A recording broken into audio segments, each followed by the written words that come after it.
എൻ്റെ പ്രിയപ്പെട്ടവരെ,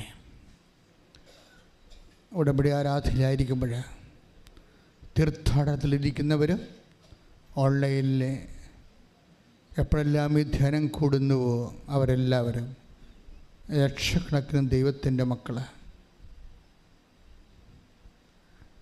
ഏത് സമയത്തും അഭിഷേകത്താൽ നിറയാൻ ഉടമ്പടി ആരാധനയെ ദൈവം സ്വർഗത്തിൻ്റെ ഉപകരണമാക്കിയിരിക്കുന്ന കൈയടിച്ച് കർത്താൻ സുരലി.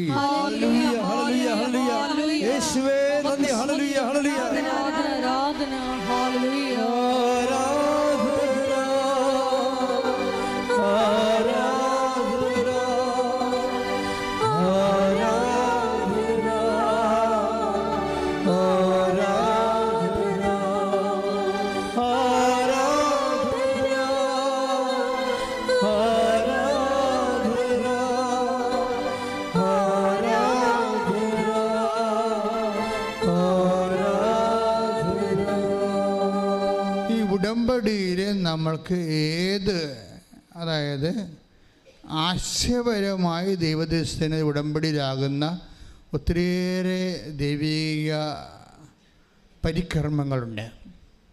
ആശയപരമായി നമ്മളിപ്പോൾ വരുമ്പോൾ പ്രായോഗികമായി ഉടമ്പടിയിലാകുകയാണ്. ആശയപരമായ ഉടമ്പടിയിലാകുന്നതും ദൈവം അംഗീകരിക്കുന്ന ഒരു ദൈവികമായ അടയാള പദ്ധതിയാണ്. കാരണം ഈ ദിവസങ്ങളിൽ ഒരു സാക്ഷ്യം ഉണ്ടായി. തൃശ്ശൂരിൽ നിന്ന് സബിത എന്നൊരു മോള് സാക്ഷ്യം പറഞ്ഞു. അപ്പോൾ അവരുടെ പ്രശ്നമെന്ന് പറയണത് മാരകമായ വയറുവേദനയുടെ മകന്, അവന് 2ാം ക്ലാസ്സിൽ പഠിക്കുന്ന കൊച്ചാണ്. മാരകമായ വയറുവേദന എന്ന് വെച്ച് കഴിഞ്ഞാൽ വയറുവേദന വന്നാൽ നിൽക്കത്തില്ല, ഒരു ഭക്ഷണവും കഴിക്കാൻ പറ്റത്തില്ല. തന്നെയാണ് അമ്മ മക്കളെ കൊണ്ട് നടക്കണത്. അപ്പോൾ അതുപോലെ ഈ കുഞ്ഞിന് സങ്കടവും ഭക്ഷണവും കഴിക്കാൻ പറ്റാത്ത അവസ്ഥയപ്പോൾ അമ്മയുടെ ജീവിതം തീർന്ന് ഇവനോ ഓർത്തിട്ടുള്ള വിഷമവും വേവലാതിയുമായിട്ട് ജീവിക്കുകയാണ്. അത് നിങ്ങൾക്കൊക്കെ പെട്ടെന്ന് മനസ്സിലാവും അത് കേട്ട് കഴിഞ്ഞാൽ. നിങ്ങൾ മക്കൾക്ക് രോഗം വരുമ്പോൾ. പക്ഷെ അത് മാറാത്ത രോഗങ്ങളൊക്കെ വരുമ്പോൾ നമുക്കിപ്പോൾ മാറും, ഏതെങ്കിലും മരുന്ന് കഴിച്ചാൽ മാറും എന്നൊക്കെ ഒരു ഉറപ്പുണ്ടെങ്കിൽ ഉറപ്പ് പോയി. അതോടുകൂടി ഇവരുടെ പിടിവിട്ടു പോയി. നമ്മളെപ്പോഴും നമ്മൾ ശ്രദ്ധിക്കേണ്ട കാര്യമാണ്, പിടിവിട്ടു പോകുന്ന ഒരവസരം വരും. പിടിവിട്ട് ജീവിതത്തിലുണ്ടാവും. ഉടമ്പടിയിലായിരിക്കുമ്പോഴും ഉണ്ടാവും, ഉടമ്പടിക്ക് മുമ്പും ഉണ്ടാവും. പിടിവിട്ട് പോകുമ്പോൾ എനിക്ക് തോന്നുന്ന വിശ്വാസികളുടെ ഒരു പ്രശ്നമെന്ന് വെച്ച് കഴിഞ്ഞാൽ, വിശ്വാസികളുടെ ഒരു ഗുണമെന്ന് പറയണത്, നിങ്ങൾ പിടിവിട്ട് പോകുമ്പോൾ എല്ലാം തീർന്നെന്നല്ല വിചാരിക്കേണ്ടത്. ഞാനൊരു എപ്പോഴും നിങ്ങൾ പറയാം, 21 ലക്ഷം ആൾക്കാരെ കണ്ണുനീര് നേരെ കേട്ടിട്ടുള്ള ആളാണ്. അപ്പോൾ എനിക്ക് ലക്ഷക്കണക്കിന് മനുഷ്യർ 10-32 വർഷമായി ഞാൻ ഈ ശുശ്രൂഷ തുടങ്ങിയിട്ട്. അപ്പോൾ പിടിവിട്ട് പോകുമ്പോൾ നിങ്ങൾ ഓർക്കരുത്, എൻ്റെ പിടിവിട്ട് പോകുമെന്ന് ഓർക്കരുത്. പിടിവിട്ട് പോകുമ്പോൾ കർത്താവ് എൻ്റെ കയ്യെ പിടിച്ചിരിക്കണമെന്ന് ഓർക്കണം. കൈയിട്ടിച്ച് ശ്രദ്ധിക്കണല്ലേ.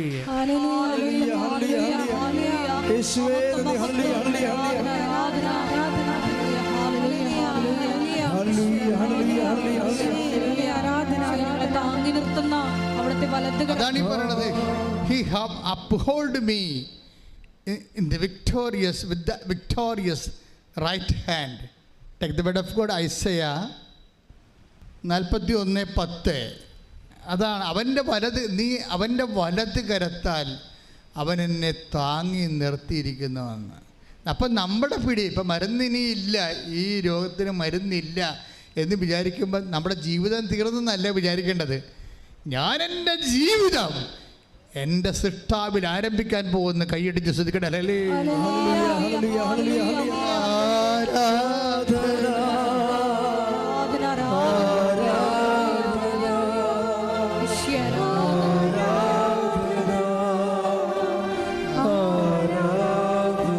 അങ്ങെപ്പോലെ ശ്രീ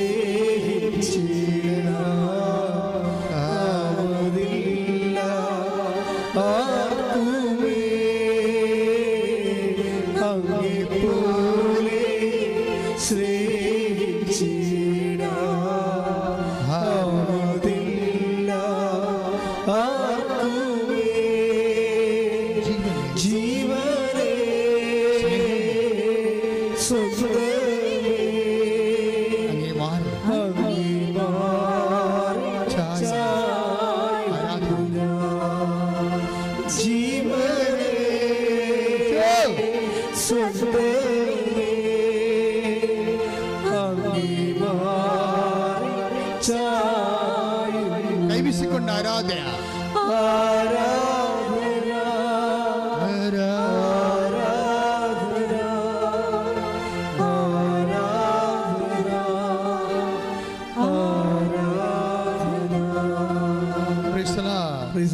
നമ്മളിങ്ങനെ ആരാധനയിൽ പോകുമ്പോൾ നമ്മുടെ ആരാധനയിൽ ഈശോ എന്നാ ചെയ്യണത്?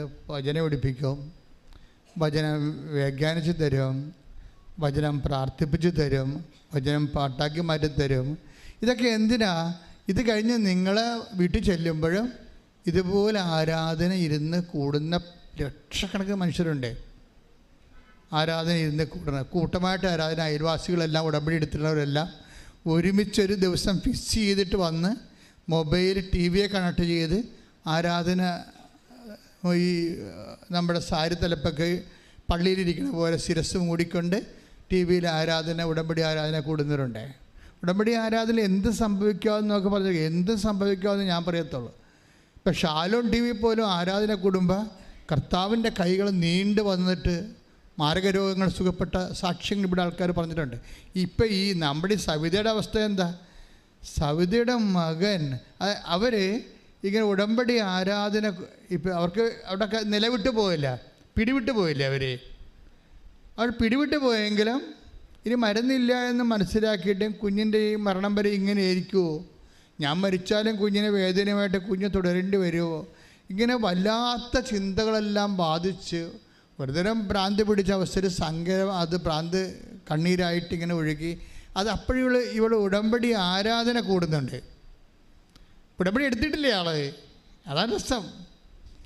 അതാണ് ഞാൻ പറഞ്ഞത് ആശയപരമായ ബന്ധമെന്ന് ഉടമ്പടി എന്ന് പറഞ്ഞത് അതാണ്. നമ്മൾ ചിലപ്പോൾ ഉടമ്പടി എടുത്ത് കാണത്തില്ല, പക്ഷെ നമ്മൾ ഉടമ്പടിയുടെ ഉപ്പ് ചില ആൾക്കാർ ഉപയോഗിക്കും, ആരെങ്കിലും നാത്തുമാരെ ബന്ധുക്കളെ തരുന്നത് ഉപയോഗിക്കും. അവരത് വിശ്വസിച്ചില്ലേ, അപ്പത്തിന് ആശയപരമായിട്ട് അവർ ഉടമ്പടിയോടെ കണക്റ്റഡായി. ഉടമ്പടിയിലുള്ള എല്ലാ വാഗ്ദാനങ്ങൾക്കും അവർക്ക് യോഗ്യതയായി. ആരും വിശ്വാസങ്ങളല്ല ബന്ധമെന്ന് പറയുന്നത്. ഈ പാലമെന്ന് പറയുന്നത്, ബ്രിഡ്ജ് എന്ന് പറയുന്നത് എന്താ? അക്കരെ ഇക്കരെ ഒരു നദി ഒഴുകുന്ന ദൈവം ഇക്കരെയും നമ്മൾ അക്കരെയും ആണെങ്കിൽ ഇതിൻ്റെ പാലമെന്ന് പറഞ്ഞാൽ എന്താണ്? ശരിക്കും പറഞ്ഞാൽ വിശ്വാസം തന്നെ പാലം. ചിലത് അടിപ്പാലമുണ്ട്, ചില കോൺക്രീറ്റ് പാലമുണ്ട്, പല പാലങ്ങളേ ഉള്ളതെന്നേ ഉള്ളൂ. തടിപ്പാലമൊക്കെ കുറച്ച് കഴിയുമ്പോഴൊക്കെ ഉടഞ്ഞു പോകും, മഴയൊക്കെ കൊണ്ട് കഴിയുമ്പോൾ കണ്ടിച്ചൊക്കെ പോകും. നല്ല കോൺക്രീറ്റ് പാലമുള്ള ആൾക്കാരുണ്ട്. വിശ്വാസം ഒരിക്കൽ വിശ്വാസം സ്ഥാപിച്ച പിന്നെ അത് പോകത്തില്ല. അതായത് അത് തന്നെ അതുപോലെ തന്നെ നിൽക്കും. പിന്നെ അതിനെ മെയിൻ്റെനൻസ് ചെയ്ത് എടുക്കുകയുള്ളൂ. അപ്പോൾ ഇവർ ഇങ്ങനെ കുഞ്ഞപ്പുറത്ത് കളിക്കുക വേറെ എന്തോ എടുക്കാൻ വേണ്ടി കുഞ്ഞ് ഫ്രീ ആണ്, അമ്മയുടെ അടുത്ത് ഇല്ല. അപ്പോൾ ഇവർ അമ്മ ഇരുന്നുകൊണ്ട് ടി വിയിൽ ഈ യൂട്യൂബ് കണക്ട് ചെയ്തിട്ട് ഇത് കണ്ടുകൊണ്ടിരിക്കുകയാണ്. ആരാധന കൂടിക്കൊണ്ടിരിക്കുകയാണ്. പക്ഷെ ആരാധന കൂടുന്നതിനേക്കാൾ ഉപരി ഇവർ കരഞ്ഞുകൊണ്ടിരിക്കുകയാണ്. ആരാധനയും കരച്ചിലും ഒരുമിച്ച് പോവുകയാണ്. ദൈവത്തോടല്ലേ പറയാൻ പറ്റത്തുള്ളൂ. ഇങ്ങനൊരു അവസ്ഥയിൽ ചെന്ന് കഴിഞ്ഞാൽ വേറെ എല്ലാവരുടെയും പറയാൻ പറ്റുമെങ്കിൽ അവരൊക്കെ ഒരു മാനുഷികമായ സഹതാപം തരികയല്ലേ ഉള്ളൂ. എനിക്ക് തോന്നിയിരിക്കുന്നത്, ഞാൻ ഈ മാനുഷിക ബന്ധങ്ങൾക്ക് ഒരു പരിധി കഴിഞ്ഞാൽ ഞാൻ എതിരാണ്. മാനുഷിക ബന്ധങ്ങൾക്ക് ഒരു പരിധി കഴിഞ്ഞാൽ ഞാൻ എതിരാണ്. എന്താണെന്ന് വെച്ച് കഴിഞ്ഞാൽ അത് മനഃപൂർവ്വം മനുഷ്യനെതിരായിട്ടല്ല, നിങ്ങളെ റിലേ ചെയ്യുന്ന ആൾക്കാരെ അവർക്ക് ദൈവവുമായിട്ട് ബന്ധമില്ലെങ്കിൽ നിങ്ങൾ പണി മേടിക്കും. അതുകൊണ്ടാണ് നിങ്ങൾ വിശ്വസിക്കുന്ന ആൾക്കാർക്ക്, നിങ്ങൾ സമയം കൂടെ ചിലവഴിക്കുന്ന ബന്ധുക്കൾക്ക്, സ്വന്തപ്പെട്ടവർക്ക്, ഫ്രണ്ട്സിന് അവർക്ക് ദൈവവുമായിട്ട് ബന്ധമില്ലെങ്കിൽ നിങ്ങൾ എപ്പോഴെങ്കിലും പണി മേടിച്ചിരിക്കും. എന്താ കാര്യം വെച്ച് കഴിഞ്ഞാൽ നിങ്ങളുടെ മാത്രം പാഠം പഠിക്കുകയും പരീക്ഷ എഴുതാൻ വേണ്ടി നിങ്ങളുടെ ജീവിതത്തിൻ്റെ അനുഭവ പാഠങ്ങളിലൂടെ കടന്നു പോകുമ്പോൾ അവർക്ക് നിങ്ങൾക്ക് പറഞ്ഞു തരാൻ പറ്റത്തില്ല. അതാണ് പ്രശ്നം. അവർ സ്കൂട്ടാകും, അവരുടനെ സ്കൂട്ടാകും. അത് നിങ്ങൾ നിങ്ങളുടെ ഒരു നിർണായക ഘട്ടത്തിൽ നിങ്ങളെ വിട്ടും വെച്ചിട്ട് അവർ പോകുന്നത് വരെ why should you maintain dum? That's my question. ഒരു തട്ടുകേട് നിങ്ങൾക്ക് കിട്ടണ വരെ why should you waste your time? നിങ്ങൾ എന്താ നിങ്ങളുടെ സമയം വേസ്റ്റ് ചെയ്യണത്? അപ്പോൾ അതിന് കൊടുക്കേണ്ട പ്രാധാന്യം മാത്രം കൊടുക്കുക. ബന്ധുക്കൾ വേണ്ടെന്ന, സ്വന്തം വേണ്ടെന്ന, ഫ്രണ്ട്സ് വേണ്ടെന്നൊന്നുമല്ല ഞാൻ പറയണത്. You are giving more importance than God. നിങ്ങളുടെ പ്രാർത്ഥനയെ നശിപ്പിക്കുന്ന, പ്രാർത്ഥനാ ജീവിതത്തെ നശിപ്പിക്കുന്ന, വിശ്വാസ ജീവിതത്തെ ക്വസ്റ്റ്യൻ ചെയ്യുന്ന, നിങ്ങൾ ദൈവത്തെ വളരാൻ നിങ്ങൾ അനുവദിക്കാത്ത ഒരു പിശാചിനെ, അവനത്തെ ബന്ധുവോ സ്വന്തമായിട്ട് എന്തിനാണ് തൂങ്ങിക്കൊണ്ട് നടക്കുന്നത്? അവിടുന്ന് അവരെ വിട്ടേക്കൂ എന്ന് കർത്താവ് പറഞ്ഞില്ലേ? അവരെ വിട്ടേക്കൂ. എന്താണ് കാരണം? അവർ അന്ധരെ നയിക്കുന്ന അന്ധരാണ്. ആധ്യാത്മിക ജീവിതം, ക്രിസ്തുവായുള്ള ജീവിതം കുറേ ആൾക്കാർ വിടാതെ പറ്റത്തില്ല. Take the bed of God. അവരെ വിട്ടേക്കൂ. ശ്രദ്ധിക്കട്ടെ. ഹല്ലേലൂയ. മത്തായി 15:14 അവരെ വിട്ടേക്കൂ, അവരെ വിട്ടേക്കൂ. അവർ അന്ധരെ നയിക്കുന്ന അന്ധരാണ്. അന്ധനെ നയിച്ചാൽ ഇരുവരും കുഴിയിൽ വീഴും. അപ്പൊ ഇങ്ങനെയൊക്കെയുള്ള ചിലപ്പോൾ നിങ്ങളുടെ കൂടെ ദൈവത്തിൽ നിങ്ങളെ വളർത്താത്ത, ദൈവത്തെ കാണാത്ത എല്ലാ മനുഷ്യരും അന്ധരാ. സംശയമുണ്ടോ? അതുകൊണ്ടാണ് ഈ ടി വിയിലും അതുപോലെ സോഷ്യൽ മീഡിയയിലും ഒക്കെ ഇപ്പോൾ ലോകം മുഴുവൻ സഞ്ചരിച്ച് എന്താ പറയണ, ഭൂമിയിൽ ഒരു വഴക്കായും ചെയ്യാത്ത ദൈവത്തിന് എന്തിനാണ് മോഡിൽ എന്ത് വഴക്ക ചെയ്യുക? അപ്പോൾ അയാൾക്ക് ബോധമില്ല, ദൈവത്തെക്കുറിച്ച് അറിയത്തില്ലേക്ക്. ദൈവത്തെക്കുറിച്ച് അറിയാത്തവർക്കോ പ്രാർത്ഥിക്കാത്തവർക്കോ ദൈവത്തെക്കുറിച്ച് പറയാൻ എന്ത് അവകാശം? അത് പ്രാർത്ഥിക്കുന്നവരുടെ, വിശ്വസിക്കുന്നവരുടെ അവകാശമാണ് ദൈവത്തെക്കുറിച്ച് പറയുക. ശ്രദ്ധിക്കട്ടെ. ഹല്ലേലൂയ.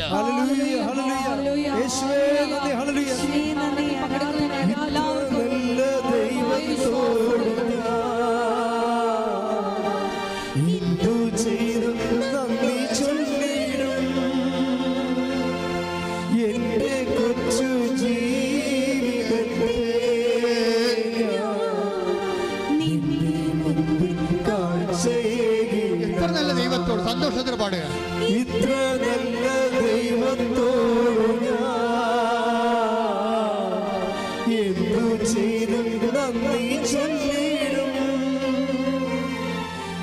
എന്റെ കൊച്ചു ജീവിതത്തെ നിന്റെ മുമ്പിൽ കാഴ്ചയിടാം. അപ്പോഴേ ഇതുപോലെയുള്ള ഒരു ടൈമില്ലേ, അതായത് പിടിവിട്ട് പോകുന്ന ടൈം, അതെന്തിനാണ്? നമ്മൾ ദൈവത്തിലേക്ക് കൂടുതൽ അടുക്കാൻ വേണ്ടി. അപ്പോൾ ഈ ചേച്ചി എന്താ ചെയ്യണേ? ഇപ്പം മകൻ്റെ കാര്യം ജീവിതത്തിൽ പിടിവിട്ട് പോയ അവസ്ഥയെ ഇനി എന്ത് ചെയ്യുന്നത്? She has no idea. ഇനി എവിടെയാണ് പോകേണ്ടതെന്ന്, റിലേ ചെയ്യേണ്ടതെന്ന്, ആശ്രയം വെക്കേണ്ടതെന്ന് അറിയാതെ അന്താളിപ്പും അമ്പരപ്പുമായിട്ട് ഈ ഒരമ്മ വേദന കൊണ്ട് ആരാധന കൂടുകയാണ്. കൂടുന്ന സമയത്ത് പെട്ടെന്ന് അപ്പുറത്തെ മുറിയിൽ എന്തോ എടുക്കാൻ പോയി മകൻ പെട്ടെന്ന് ഓടി വന്ന് ഇവരുടെ മടി കയറിയിരിക്കും. ഈ 7ാം ക്ലാസ്സുകാരൻ, അമ്മ എൻ്റെ വയറുവേദന പോയെന്ന് പറഞ്ഞു. പെട്ടെന്ന് അതെന്താ? അപ്പം ഇവർ, നിങ്ങളിപ്പോൾ കൈയെടുത്തില്ലേ, അവരത് വിശ്വസിച്ചില്ല. കാര്യം എന്താണ്? ഇവനിങ്ങനെ ഇടയ്ക്ക് വേദന വരാതിരുന്നിട്ട് പിന്നീട് വൈകുന്നേരം ആകുമ്പോൾ കിടന്ന് പോകാൻ തുടങ്ങും. അമ്മേ വേദനേ എന്ന് പറഞ്ഞ് പോകാൻ തുടങ്ങും. അതുകൊണ്ട് അവർക്കൊരു സന്തോഷം ഉണ്ടായില്ല. അപ്പോൾ ഇല്ലമ്മ എനിക്കിനി വേദന വരത്തില്ല. അപ്പോൾ ഇവന് ഉള്ളിൽ ബോധമുണ്ടായി. അത് ദൈവം കൊടുത്ത ഒരു ബോധമാണ്, ഇനി അവന് വേദന വരത്തില്ലെന്ന്. അവനെ പറയാൻ കാര്യം, അപ്പോൾ എന്താടാ എന്ത് സംഭവിച്ചിട്ടെന്ന് അമ്മ ചോദിക്കും. അപ്പോൾ പറയും, അമ്മ ഇവിടെ ആരാധന കൂടിയില്ലേ, അമ്മ കരഞ്ഞുകൊണ്ടിരുന്നല്ലേ ആരാധന കൂടിയത്. അപ്പോൾ ഒരു കൈ എൻ്റെ അടുത്ത് വന്ന് എന്നിട്ട് എൻ്റെ വയറേൽ ഇങ്ങനെ തടയി ഇറക്കി. പിന്നെയും 3 പ്രാവശ്യം മുഴച്ചു വന്നപ്പോൾ ഈ 3 പ്രാവശ്യവും ഈ കൈ വന്ന് എൻ്റെ വയറിൽ നിന്ന് തടയി ഇറക്കി. എനിക്കപ്പോൾ വേദന പോയി. ഇനി എനിക്ക് വേദന വരത്തില്ല. ശ്രുതികട ഹല്ലേലൂയ.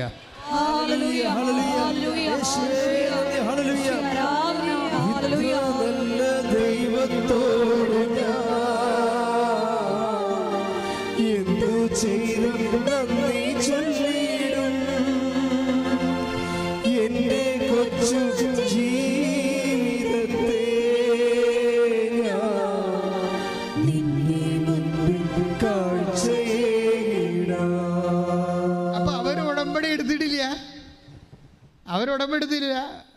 അപ്പം അമ്മ, എന്നിട്ട് ഈ മകൻ അമ്മയോട് പറയും, അമ്മ ഇനി എനിക്ക് ഭക്ഷണം താ, എല്ലാ ഭക്ഷണം താ, ഞാൻ കഴിക്കാമെന്ന് പറയും. ഇവന് ആന്തരികമായ ബോധ്യം കിട്ടി, അപ്പോഴമ്മ ഇവൻ്റെ സന്തോഷം കണ്ടിട്ട് അമ്മയ്ക്ക് തോന്നി എന്തോ സംഭവിച്ചിട്ടുണ്ട്, കർത്താവിൻ്റെ മകനെ തൊട്ടിട്ടുണ്ട്, അമ്മ എൻ്റെ മകനെ തൊട്ടിട്ടുണ്ടെന്ന് തോന്നി. ഉടനെ ഇവൻ അന്ന് മുതൽ ഭക്ഷണമെല്ലാം കൊടുക്കാൻ തുടങ്ങി. ഇന്ന് വരെ അവനൊരു വേദനയുമില്ല, എല്ലാ ഭക്ഷണവും കഴിക്കുന്നുണ്ട് അവൻ. അതെന്താ സംഭവം? അത് ആശയപരമായ ഉടമ്പടിയാണ്. ഉടമ്പടിയുടെ ഭാഗമായി ഉടമ്പടി ആരാധന കണ്ടുകൊണ്ടിരിക്കുമ്പോൾ അതിലിവർ വിശ്വാസം നിക്ഷേപിക്കും. ഇവരിവിടെ വന്നിട്ടില്ല, അവർ ഉടമ്പടി ആരാധനയിൽ ആൾക്കാർ പറഞ്ഞു കേട്ടിട്ടുണ്ട് കർത്താവ് പ്രവർത്തിക്കുമെന്ന്. അപ്പോൾ അതിൽ വിശ്വസിക്കുകയാണ്. അമ്മ അതിൻ്റെ അകത്ത് അക്കൗണ്ട് ഓപ്പൺ ചെയ്ത് കഴിഞ്ഞപ്പോൾ എന്നാ പറ്റി? ദൈവം അത് മൊത്തമായിട്ട് അക്സെപ്റ്റ് ചെയ്തു. എന്നിട്ട് നേരിട്ട് വന്ന് നമ്മൾ ഇപ്പോൾ ഈ ഉടമ്പടിയിലൊക്കെ ഉണ്ടാകുന്ന സാക്ഷ്യങ്ങളെ സത്യം പറയാം, സഭ ഇത് ശരിക്കും തീഷ്ണമായിട്ട് പഠിക്കേണ്ട ഒരു സബ്ജക്റ്റാണ്. നമ്മൾ സഭ പഠിക്കാൻ വേണ്ടിയാണ് ഇത് എപ്പോഴും പ്രത്യക്ഷീകരണ പ്രാർത്ഥന ചെല്ലണത്. എന്തിനാ? സഭ ഇത് പഠിക്കണം. കാര്യം നമ്മൾക്ക് സാധാരണ ഈ സഭയുടെ ഈ 2000 കൊല്ലത്തിനുള്ളിൽ സംഭവിക്കാത്ത സാക്ഷ്യങ്ങളാണ് നടക്കുന്നത്. കാര്യം ടി വിയിൽ ആരാധന കണ്ടിരിക്കുക, അപ്പോൾ ദൈവത്തിൻ്റെ കൈകൾ നേരിട്ട് വരിക, എന്നിട്ട് ആ വേദനയുള്ള സ്ഥലത്ത് തൊടുക, അതിനെ പൂർണ്ണമായി സുഖപ്പെടുത്തുക. അതായത് ക്രിസ്തുവിൻ്റെ കാലത്ത് സംഭവിക്കുന്നതിനേക്കാൾ കൂടുതലായിട്ട് ഈ ഇലക്ട്രോണിക്സ് കാലത്തും സോഷ്യൽ മീഡിയയുടെ കാലത്തും അതിനെ മീൻസായിട്ട് എടുത്തുകൊണ്ട് ദൈവം തൻ്റെ ജനങ്ങളെ സന്ദർശിക്കുന്ന അതിമനോഹരമായ ഒരു സുവിശേഷ ലോകം, സുവിശേഷ ടൈം, ഒരു പ്രത്യേക ടൈം ഇവിടെ ഓപ്പൺ ചെയ്ത് കിട്ടുകയാണ്. ശ്രുതിക്കട്ടെ ഹല്ലേലൂയ.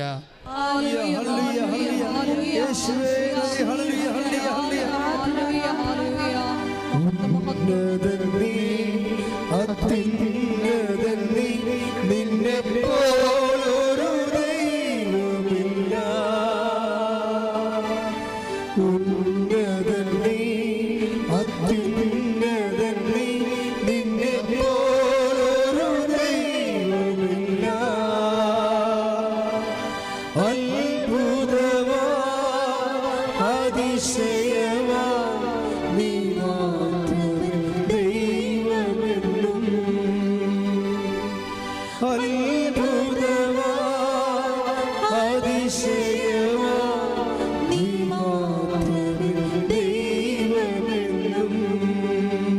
പിന്നെ സവിത വന്ന് ഉടമ്പടി ചെയ്യണതും ഉടമ്പടി ചെയ്തതിന് ശേഷം അവിടെ കുടുംബത്തിൽ സംഭവിക്കുന്ന വിഷയങ്ങളൊക്കെയാണ്. അതായത് അവരൊരിക്കലും വീട് പണിതിട്ട് പൂർത്തിയാക്കാൻ പറ്റണില്ല. ഒരു മുറി മുകളിലെടുക്കാൻ വേണ്ടി ഒരു 5 ലക്ഷം രൂപയോ 3 ലക്ഷം രൂപയോ കൂട്ടി വെക്കുമ്പോൾ ഉടനെ അതിന് വലിയ ആവശ്യം വരും. ഒന്ന് വീട്ടിൽ ആവശ്യം വരും, അല്ലെങ്കിൽ ബന്ധുക്കൾ ആവശ്യം. പണം ചെറിയ പറയില്ലേ, പണം വീട്ടിൽ ഇരിക്കണില്ലെന്ന്. എല്ലാവരുടെയും പ്രശ്നമാണത്, പണം വീട്ടിലിരിക്കുന്നത്. നമ്മൾ എന്തെങ്കിലും പ്രധാനപ്പെട്ട കാര്യത്തിന് വേണ്ടി പണം സ്വരുക്കൂട്ടി വെക്കുമ്പോൾ പെട്ടെന്ന് നമ്മൾ വിചാരിക്കാത്ത ഒരു അനാമത്ത് ചിലവ് വരും. അങ്ങനെ മണി ഫ്ലോ തിരിച്ചൊഴുകുന്ന ഒരു കാലമുണ്ട്. അപ്പോൾ അവർ മടുത്ത് 3-4 പ്രാവശ്യം വീട് വെക്കാൻ ശ്രമിച്ച് സ്വരുക്കൂട്ടി വെച്ച കാശും കൊണ്ട് ഓരോ കാര്യങ്ങൾക്ക് വേണ്ടി എടുത്തും കൊടുത്തും സംഭവം അവരെ അലാക്കൽ കിടക്കുകയാണ്. അപ്പം അമ്മയോട് പറഞ്ഞു, അമ്മ വീട് പണിയണം എന്ന് പറയാം. അത്രേ ഉള്ളൂ ഉടമ്പടിയിൽ. പിന്നെ ഒരു മുറിക്കാണ് ഈ ഉടമ്പടി വെച്ചിരിക്കണം അവർ. പക്ഷെ അവരാ സാക്ഷി നിങ്ങൾ കേൾക്കണമെങ്കിൽ ഇന്ന് പോയി അവർ പണിതിരിക്കുന്നത് മുകളിൽ 3 മുറിയാണ്. Within no time. ശ്രുതിക്കട്ടെ ഹല്ലേലൂയ.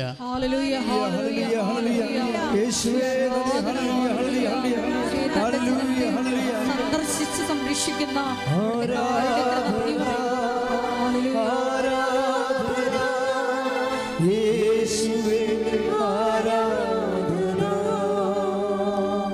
ദൈവത്തെ വിശ്വസിക്കാത്തവരൊക്കെ അവർക്ക് ഇതൊക്കെ ഇങ്ങനെ ആൾക്കാരെ പറഞ്ഞ് പിരികേറ്റി ഉടമ്പടി എടുക്കാൻ വേണ്ടിയുള്ള എൻ്റെ ബിസിനസ് തന്ത്രമാണെന്ന്. അങ്ങനെയുള്ള ഇഡിയറ്റ്സ് ഉണ്ട്.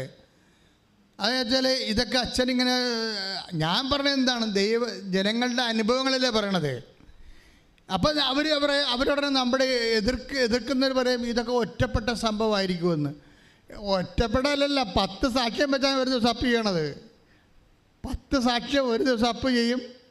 15 സാക്ഷ്യം ഒരു ക്ലസ്റ്ററായിട്ട് അപ്പ് ചെയ്യും. ദാറ്റ് മീൻസ് 25 സാക്ഷ്യം ഒരു ദിവസം. അപ്പോൾ നിങ്ങൾ ചിന്തിച്ചാൽ 10 ദിവസം ആകുമ്പോൾ 250 സാക്ഷ്യം, ഒരു മാസം 750 സാക്ഷ്യം. 750 കുടുംബങ്ങൾ പല പല ഘട്ടത്തിൽ രക്ഷപ്പെട്ടിരിക്കുന്നു. അതായത് ഇന്ന് വരെ മനുഷ്യൻ ആധ്യാത്മികമായിട്ടുള്ള ഇതുപോലെയുള്ള മാധ്യമങ്ങളിൽ ആശ്രയിച്ചിട്ട് ഇന്ന് വരെ കാണാത്ത അടയാളങ്ങളാണ് മനുഷ്യൻ കാണുന്നത്. അങ്ങനെ ആരും ഈ ഒറ്റപ്പെട്ട സംഭവമാണെന്ന് പറഞ്ഞിട്ട് ഒരു വിഡ്ഢിക്കും കൃപാസനത്തെ എഴുതി തള്ളാൻ പറ്റത്തില്ല. നിങ്ങൾ എന്ത് റാഷണലിസ്റ്റാണെന്ന് പറഞ്ഞാലും അതേസമയം തന്നെ മനുഷ്യൻ ഇന്ന് ദൈവത്തിൽ സത്യസന്ധമായിട്ടാണ് നീ വിശ്വസിക്കുന്നത് എങ്കിൽ വിശ്വസിക്കണമെന്ന് ഞാൻ പറഞ്ഞില്ലേ, പാലമാണ് വിശ്വാസം. അത് മരപ്പാലമുണ്ട്, കോൺക്രീറ്റ് പാലമുണ്ട്. അപ്പോൾ ദൈവം നോക്കണ ചവിട്ടിയെ കണ്ടിക്കണത് മഴ വന്നാൽ ഉറഞ്ഞു പോണ മരപ്പാലമല്ല. അതുകൊണ്ട് മരപ്പാലത്തെ കൂടി ദൈവം നിങ്ങൾ നടത്തുമ്പോൾ ഓർക്കണം, ഇത് മരപ്പാലം മാറ്റാൻ സമയമായി ഒടിഞ്ഞു പോയിട്ടുണ്ടെങ്കിൽ.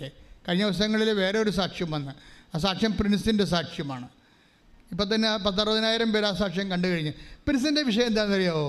പ്രിൻസിൻ്റെ വൈഫ്, അവരുടെ പേര് സൗഭാഗ്യ. പ്രിൻസിൻ്റെ പാലക്കാട്ടുകാരാണ്. പ്രിൻസിൻ്റെ വൈഫ് സൗഭാഗ്യ പ്രിൻസിനോട് പറഞ്ഞ് നമുക്കൊന്ന് കൃപാസനത്തിൽ പോവുക.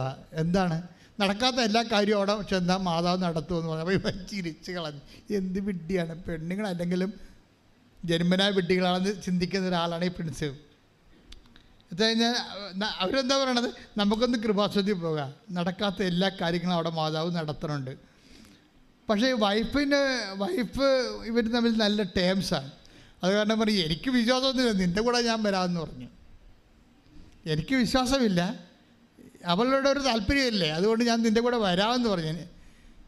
പക്ഷേ എന്തിനാണ് നമ്മൾ പോണത്? അപ്പോഴ് ഇവിടെ സൗഭാഗ്യം പറയും, നമുക്ക് 6 കാര്യങ്ങൾ എഴുതാമെന്ന് പറയും. നമുക്ക് 6 കാര്യങ്ങൾ എഴുതാമെന്ന് പറയും. അപ്പോൾ പ്രിൻസ് ഇവിടെ ഒന്ന് നോക്കിയിട്ട് ഓർത്തിട്ട് 10-60 കാര്യങ്ങളുണ്ട്. 6 കാര്യത്തിൽ നിൽക്കണില്ല ജീവിതം 6 കാര്യത്തിൽ നിൽക്കണില്ല. എന്തെഴുതാനാണ്? ഒത്തിരി എഴുതണമല്ല. ഇത് ഏതാണ് പ്രധാനപ്പെട്ടത്? ഒന്നാമത് എഴുതേണ്ടത് ഏതാണ്, രണ്ടാമത് എഴുതേണ്ടത് ഏതാണ്ട് ഒന്ന് എഴുതി കൺഫ്യൂഷനായപ്പോൾ പുള്ളിക്കാരൻ 3 കാര്യം മാത്രം എഴുതി. ഒറ്റ വരിയിൽ 3 കാര്യം എഴുതി. വൈഫിനോട് പറഞ്ഞിട്ടാണ് എഴുതിയത്. 1, എന്നെ, എൻ്റെ ഭാര്യനെ, എൻ്റെ കുഞ്ഞുങ്ങളെ, എൻ്റെ അപ്പനെയും സംരക്ഷിക്കണം.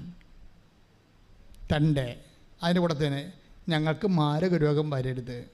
തീർന്നു. ബാക്കിയുള്ളത് വേലയെടുത്ത് ജീവിക്കാം, ദൈവം തന്ന ആരോഗ്യം കൊണ്ട്. അതാണ് മനസ്സിൽ വിചാരിക്കണത്. അതന്നാണ് ആ സാക്ഷ്യത്തിൻ്റെ പോക്ക്. അങ്ങനെയാണല്ല, ബാക്കിയുള്ളത് എനിക്ക് നല്ല മനുഷ്യൻ നല്ല ആരോഗ്യമുണ്ട്, ബാക്കിയുള്ളത് വേലയെടുത്ത് ജീവിക്കാം. ഞങ്ങൾക്ക് എന്താ വേണ്ടത്? എൻ്റെ അപ്പനും എൻ്റെ അമ്മയ്ക്കും എൻ്റെ ഭാര്യയ്ക്കും എൻ്റെ കുഞ്ഞിനും സംരക്ഷണം വേണം. 2ാമത് എന്താണ്? ഞങ്ങൾക്ക് മാരക രോഗങ്ങളൊന്നും വരരുത്. പക്ഷെ അത് നല്ല എനിക്കോട്ടെ അത് എല്ലാവരും എഴുതണമെന്ന് എനിക്ക് തോന്നണം കേട്ടോ. ഇന്നത്തെ കാലത്ത് ഏറ്റവും വലിയൊരു ഇൻഷുറൻസാണ് അത് മാതാവിനോടൊക്കെ എടുക്കുന്നത്. എല്ലാവരും അത് എഴുതണമെന്ന് എനിക്ക് തോന്നണേ. സംരക്ഷണം. പിന്നെ ഇത്ര എഴുതി ഉള്ള വിശ്വാസം വെച്ച് ഉടമ്പടി ചെയ്ത് വീട്ടിൽ ചെന്ന് ഇവർ പ്രത്യക്ഷയുടെ പ്രാർത്ഥന. സൗഭാഗ്യം എന്ന് പറയണത് നമ്മൾ പറയും ഒരു പ്രത്യക്ഷ കാരണം. ഇപ്പം ഇന്നലെ ഒരു പൂർണിമ അങ്ങനെ ഇതൊരു പെങ്കൊച്ച് സാക്ഷ്യം ഹരിപ്പാടെന്നും 5 മണിയെന്നും പറഞ്ഞ ഒരു സമയമുണ്ടെങ്കിൽ ഞാൻ പ്രത്യക്ഷിക്കേണ്ട പ്രാർത്ഥന ചൊല്ലിയിരിക്കുമെന്ന് പറയും. അത്രയും കട്ടണ്ടായിട്ടാണ് അവർ പ്രത്യക്ഷ പ്രാർത്ഥനയാണല്ലോ ഇതിൻ്റെ ആത്മാവെന്ന് പറയണത്. ഉടമ്പടി ആക്ടിവേറ്റ് ചെയ്യണത് ആദ്യത്തെ താക്കോലെന്ന് പറയുന്നത് പ്രത്യക്ഷീകരണ പ്രാർത്ഥനയാണ്. അതാണ് ആദ്യമേ നമ്മൾ വെളുപ്പിനെ പ്രത്യക്ഷീകരണ പ്രാർത്ഥന. കാര്യം മാതാവിൻ്റെ പ്രത്യക്ഷീകരണം നമ്മൾ അംഗീകരിച്ചിട്ട് സഭ അത് അംഗീകരിക്കാൻ വേണ്ടിയുള്ള പ്രാർത്ഥന തുടങ്ങിയപ്പോഴാണ് ആ പ്രാർത്ഥനയായിട്ടാണ് മാതാവ് ഉടമ്പടി തരണത്. അപ്പോൾ ഉടമ്പടി നടക്കുന്ന എല്ലാ കാര്യവും പ്രത്യക്ഷത്തിലേക്കാണ് പോണത്, പ്രത്യക്ഷീകരണത്തിലേക്കാണ് പോണത്. പ്രത്യക്ഷീകരണത്തിൻ്റെ സ്ഥിരീകരണമായിട്ടാണ് ഇത് വരണത്, ഉടമ്പടിയുടെ ഓരോ സാക്ഷ്യവും വരണത്. അപ്പോഴേ നമ്മുടെ സൗഭാഗ്യം ഇത് പറയണത് അവളെ ഒരു പ്രത്യക്ഷീകരണ പ്രാർത്ഥനയല്ല ചെയ്യണത്, അവൾ 53 പ്രത്യക്ഷീകരണ പ്രാർത്ഥനയില്ല. അതെന്താ? ഞങ്ങൾ ഇവിടുന്ന് പറയണത് ഒന്നാണ്, ഇവർ വീട്ടിൽ ചെല്ലുമ്പോൾ 53 ആക്കും എന്ന് പറഞ്ഞ് നിങ്ങളെ വീട്ടിൽ ഇപ്പോൾ 53 ആക്കരുത് കേട്ടോ. അവസാനം പ്രാർത്ഥന നിങ്ങൾക്കൊരു ഭാരമായിട്ട് വരും. മറ്റുള്ളവരെയൊക്കെ അനുകരിച്ച് പ്രാർത്ഥനയുടെ എണ്ണം കൂട്ടിയാൽ അത് ഭാരമായി. സൗഭാഗ്യക്ക് അത് അഭിഷേകമാണ്, മറ്റുള്ളവർക്ക് അതൊരു ഭാരമായിട്ട് വരും.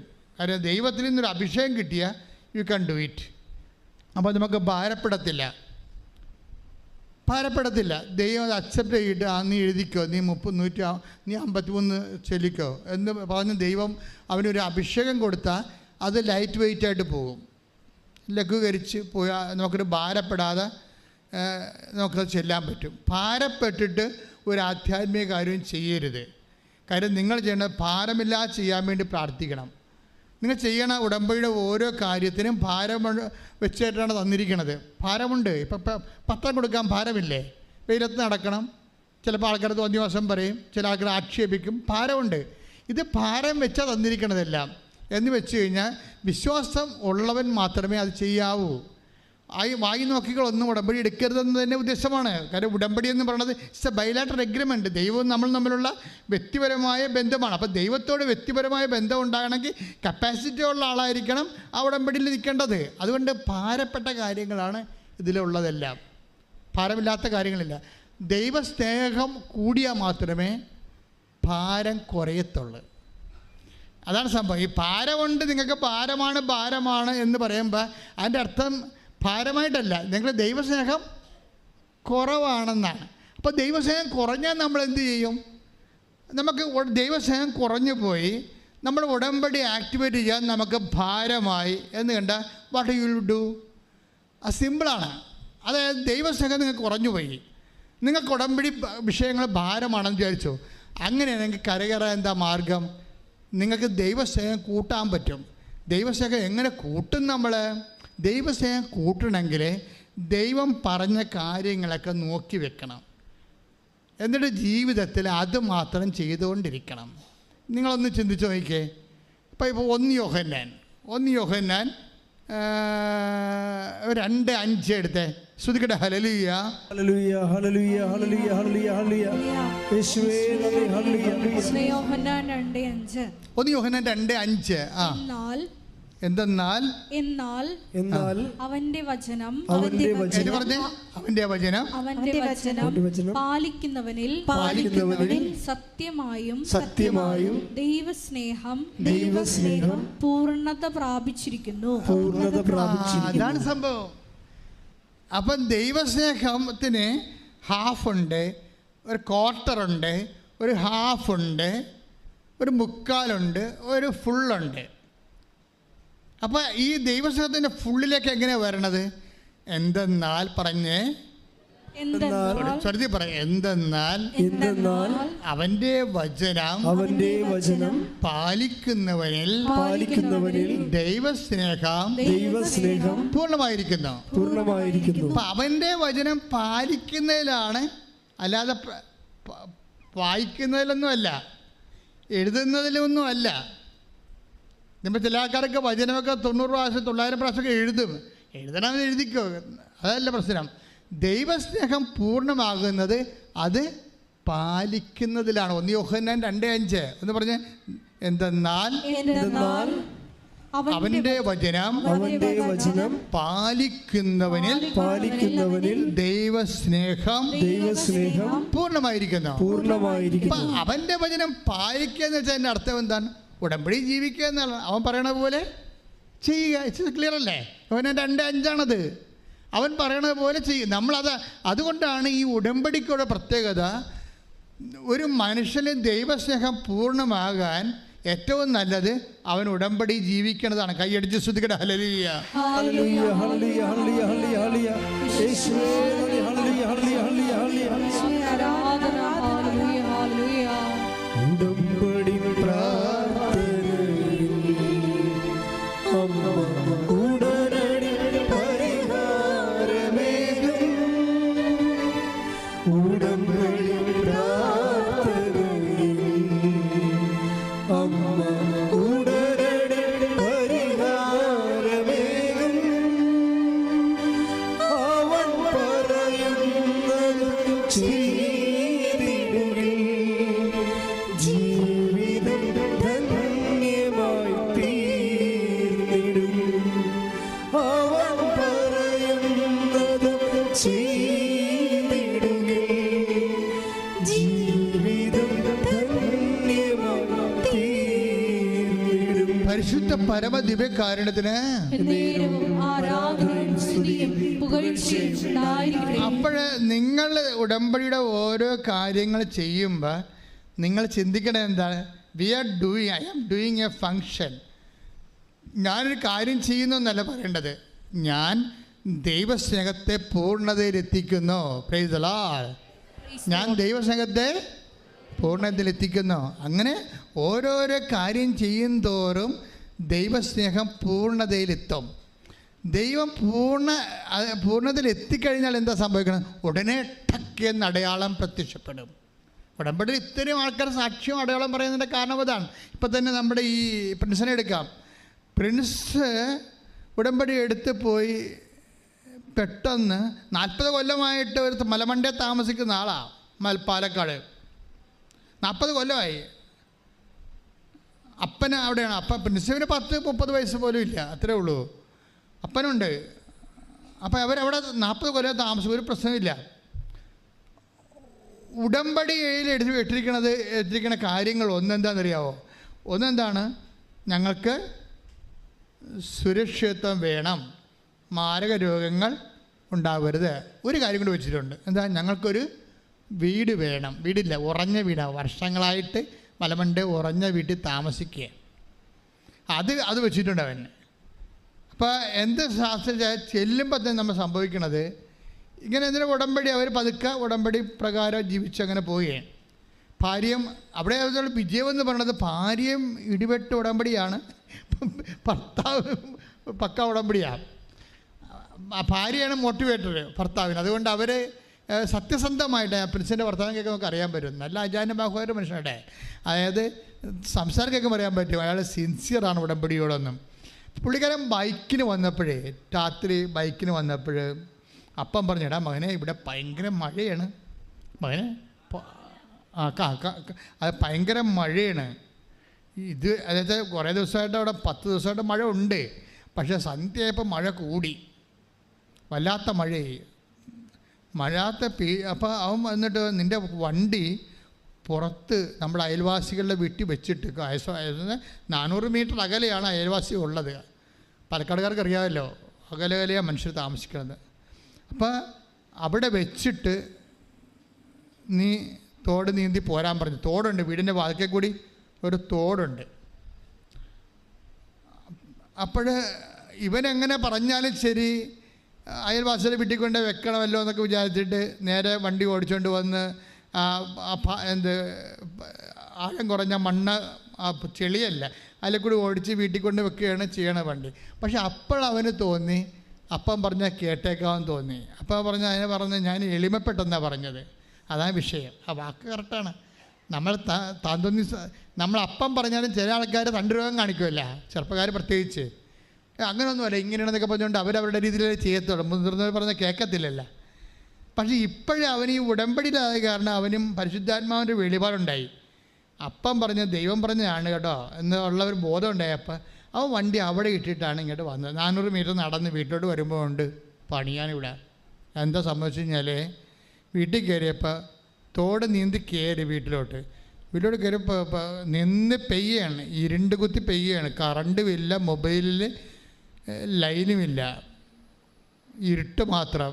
എന്തിനെന്നറിയാൻ പാടില്ല. അവൻ നോക്കിയപ്പോൾ പുറത്തൊക്കെ വെള്ളത്തിൻ്റെ സ്വരം കേൾക്കുന്നുണ്ട്. വീടിൻ്റെ പുറകിൽ വെള്ളത്തിൻ്റെ സ്വരം കേൾക്കുന്നുണ്ട്. അപ്പോൾ ഇവന് ടോർച്ചടിച്ചിട്ട് വേണം ചെല്ലുമ്പോൾ വെള്ളം കുത്തി മോളി മലയെന്ന് പുറയുന്ന വെള്ളം കുത്തി ചെളിയുമായിട്ട് ഇറങ്ങി വന്നുകൊണ്ടിരിക്കുക. അപ്പോൾ ഉടനെ തൻ്റെ കുറേ പുസ്തകങ്ങൾ ചാർത്തിലുണ്ടായിരുന്നു. വീടിൻ്റെ പുറകിൽ ചാർത്തിൽ കുറേ പുസ്തകങ്ങളുണ്ടായിരുന്നു, പ്രധാനപ്പെട്ട പുസ്തകങ്ങൾ. അത് എടുത്ത് കോരി പിടിച്ച് അകത്തോട്ട് കയറുന്ന സമയത്ത് ഗ്യാസിൻ്റെ സിലിണ്ടർ ഒഴുക്കിക്കൊണ്ടുപോയി. അപ്പോൾ ഒഴുക്ക് മനസ്സിലായില്ലേ? ഇപ്പം വീടിൻ്റെ 2 വശത്തും കൂടി ഒഴുക്ക്, ഗംഭീര ഒഴുക്ക്. അപ്പോൾ ആ വീട്ടിൽ കയറി നിൽക്കും. വീട്ടിൽ കയറി നിൽക്കുമ്പോൾ ഇടിയും മഴയും നടക്കുന്നുണ്ട്. അതേസമയം തന്നെ മുകളിൽ നിന്ന് ചേറ് കുത്തി വീടിൻ്റെ പുറകെ വന്ന് തള്ളി നിൽക്കുകയാണ്. ഇനി വീടും കൊണ്ട് പോകും, എന്ത് ചെയ്യണമെന്നൊരു പിടിയില്ല. ഇനി ഇവിടെ നിന്ന് അപകടമാണ് മനസ്സിലായ അപ്പം തന്നെ ഉരുൾ മോളിൽ പൊട്ടിയിരിക്കുകയാണ്. നിങ്ങൾക്ക് ഉരുളിക്ക് പൊട്ടാൻ നിങ്ങൾക്ക് അറിയാമില്ല. ഏറ്റവും വലിയ സങ്കടകരമായ ഒരു യാഥാർത്ഥ്യമാണത്. പണ്ട് ഒരു രാമചന്ദ്രൻ ഇവിടെ വന്നിട്ടുണ്ടായിരുന്നു, എരുമേലിയിൽ നിന്ന്. എന്നെ ഉടമ്പടി പേപ്പർ കാണിച്ചു. അയാൾ പറഞ്ഞത് ഉരുളി പൊട്ടിയപ്പോൾ ഒഴുകിപ്പോയി, എല്ലാം പോയിച്ച ഉടമ്പടി പേപ്പർ ഞാൻ വെള്ളത്തിൽ നിന്ന് പിടിച്ചെടുത്തതാണ്. രാമചന്ദ്രൻ എരുമേലിൽ നിന്ന്. ഞാൻ പറഞ്ഞു, മകൻ ഇവിടെ മുട്ടനിക്കാൻ പറഞ്ഞു, നിനക്കെന്തെല്ലാം നഷ്ടപ്പെട്ടിട്ടുണ്ട് അതിൻ്റെ ഇരട്ടി അമ്മ തരാൻ ഉദ്ദേശിച്ചു. ഒരു സാധനം നമ്മൾ ഉടമ്പടി എടുത്തിട്ട് നശിച്ചു പോയെന്ന് കണ്ടാൽ അതിനർത്ഥം ദൈവം അത് നശിപ്പിക്കുന്നു, നിന്നെ പൂർണ്ണമായിട്ട് പുനരുദ്ധരിക്കാൻ ആഗ്രഹിക്കുന്നു എന്നാണ്. ശ്രദ്ധിക്കട്ടെ. ഹല്ലേലൂയ.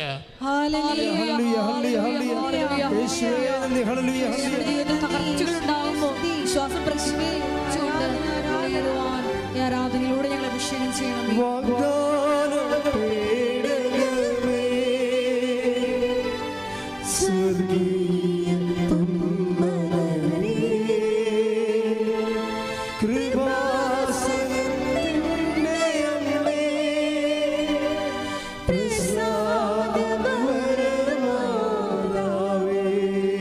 പരിശുദ്ധ പരമദിവ്യകാരുണ്യത്തിന് അപ്പോൾ വൈഫ് അന്ന് വീട്ടിലില്ല, അവർ നേഴ്സാണ്, അടുത്തുള്ളൊരു ഹോസ്പിറ്റലിലാണ് അവർ. അപ്പോൾ പ്രായമായ അപ്പനുണ്ട്, അപ്പന് സ്റ്റെൻഡ് ഇട്ടിരിക്കുകയാണ്, ഹാർട്ട് പേഷ്യൻ്റാണ്. അപ്പോൾ പ്രിൻസിന് മനസ്സിലായി എല്ലാം ഒഴുകിപ്പോയിക്കൊണ്ടിരിക്കുകയാണ്, ഇനി ഏത് സമയത്തും വീടും പോകും. ആ വീട് പോണതിന് മുമ്പ് തന്നെ, പോകാൻ സാധ്യതയുള്ള സമയത്ത് തന്നെ ഇവൻ അപ്പനോട് പറഞ്ഞു, അപ്പ നമുക്ക് പോകാമെന്ന് പറഞ്ഞു. പക്ഷേ എങ്ങനെ പോകും? റോഡ് ഈ വെള്ളമെല്ലാം കൊത്തിയിട്ട് റോഡ് പൊങ്ങി, അല്ല തോട് മുങ്ങിപ്പോയിരിക്കുകയാണ്. അപ്പോൾ ഇനി കഴുത്തൊപ്പം വെച്ച് നീന്തേണ്ടി വരും. അപ്പനെയും കൊണ്ട് എങ്ങനെ നീന്തും? പ്രായമായ അമ്മയും കൊണ്ട് എങ്ങനെ നീന്തും? പിന്നെ ഉടനെ എന്ത് ചെയ്യുമെന്ന് വെച്ചാൽ അമ്മയുടെ മുമ്പിൽ ചെല്ലുമ്പോൾ അമ്മയോട് പറഞ്ഞു, അമ്മേ ഈശോ, അതായത് ദേവമാതാവ് അമ്മയോട് പറഞ്ഞു, അമ്മേ ഞാനും എൻ്റെ ഭാര്യയും ഉടമ്പടി എടുത്തതാണ്, ഞങ്ങൾ നശിക്കരുത്, നശിക്കാൻ പാടില്ല. കാര്യം എന്താണ്? ഞങ്ങളെ നീയുമായിട്ട് ഉടമ്പടിയിലാണ് എന്ന് പറയുകയും പെട്ടെന്ന് നോക്കുമ്പോൾ ഒരു ഇടിമിന്നലിൽ ഒരു കോവേണി കാണും. അവിടെ ഉണ്ടായിരുന്ന കോവേണിയാണ്. അമ്മ കോവേണി കാണിച്ചു കൊടുക്കും. ഉടനെ കോവേണി എടുത്ത് ഇവൻ തോടിൻ്റെ മുകളിലിടും. ആരോപണത്തിൻ്റെ കോവേണി എടുത്ത് തോടിൻ്റെ മുകളിലിടും. തോടിൻ്റെ മുകളിലിട്ട് വെച്ച് ഉടമ്പടി കാശുരു എടുക്കും. എടുത്തിട്ട് അരയിൽ 5-8 പ്രാവശ്യം തിരിച്ചിട്ട് മുണ്ടയിൽ അത് തിരികെ വെക്കും. എന്നിട്ട് ഈ അമ്മനെയും കൊണ്ട് ഭാര്യയും അമ്മയും അപ്പനെയും കൊണ്ട് ഇവൻ ഈ പാലത്തെ കൂടി കയറി ഇപ്പുറത്ത് കൊണ്ട് വെക്കും. കൊച്ചിനെ അവൻ തോളയിലെടുക്കും. എന്നിട്ട് അവരവിടെ നിന്ന് കുടിയൊഴിഞ്ഞ് പോരും. കുടിയൊഴിഞ്ഞ് പോന്ന് പള്ളിയിൽ ക്യാമ്പിൽ വന്ന് താമസിക്കും. പക്ഷേ 28 ഉരുളാണ് അന്ന് പൊട്ടിയത് രാത്രി. 1-2 അല്ല, 28 ഉരുൾ. എല്ലാവരും തന്നെ ക്യാമ്പിലായിപ്പോയി. എന്നാൽ അവർ ആ പ്രത്യക്ഷീകരണ പ്രാർത്ഥന അതുപോലെ തന്നെ മുടങ്ങാതെ പോവുകയാണ്. ഇവൻ തിരിച്ച് ക്യാമ്പിൻ്റെ അവസ്ഥ അറിയാമല്ലോ. ക്യാമ്പ് ആദ്യത്തെ ഒരാഴ്ച തഹസിൽദാരും വില്ലേജ് ഓഫീസറും പാർട്ടിക്കാരും എല്ലാം വരുമെങ്കിലും അവസാനത്തെ ആഴ്ച കിടക്കുന്നവൻ്റെ അവനെ ശവം പോലെ കാണത്തുള്ളൂ, ആരും അറിയത്തില്ല, തിരക്കത്തില്ല. ഞാനും ക്യാമ്പ് നടത്തിയിട്ടുള്ളതാണ്, ഗവൺമെൻറ്റിൻ്റെ ആൾക്കാർ വന്നിട്ടുള്ളതാണ്. സുനാമി ക്യാമ്പ് ഈ ജില്ലയിൽ ആദ്യം നടത്തിയ ഞാനാണ്. ആദ്യത്തെ ആൾക്കാർ കുറേ ആൾക്കാരൊക്കെ വഴികെ തിരക്കി അന്വേഷിക്കുകയും ചെയ്യും. അവരൊക്കെ ഫോട്ടോ ഒക്കെ എടുത്ത് ഒന്നും തരത്തില്ലെന്നല്ല, എല്ലാം തരും. അത് ആദ്യത്തെ ഒരു ഇതാണ്. അത് കഴിയുമ്പോൾ പിന്നീട് മനഃപൂർവ്വം നമ്മൾ അവിടുന്ന് പോയി കളയാൻ വേണ്ടി അവർ പിന്നെ തിരിഞ്ഞു നോക്കത്തില്ല.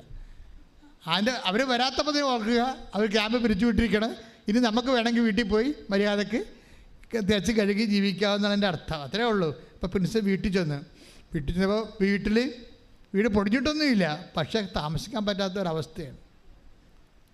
അപ്പോൾ ഉടനെ പ്രിൻസും ഭാര്യയും കൂടി ബാങ്കിൽ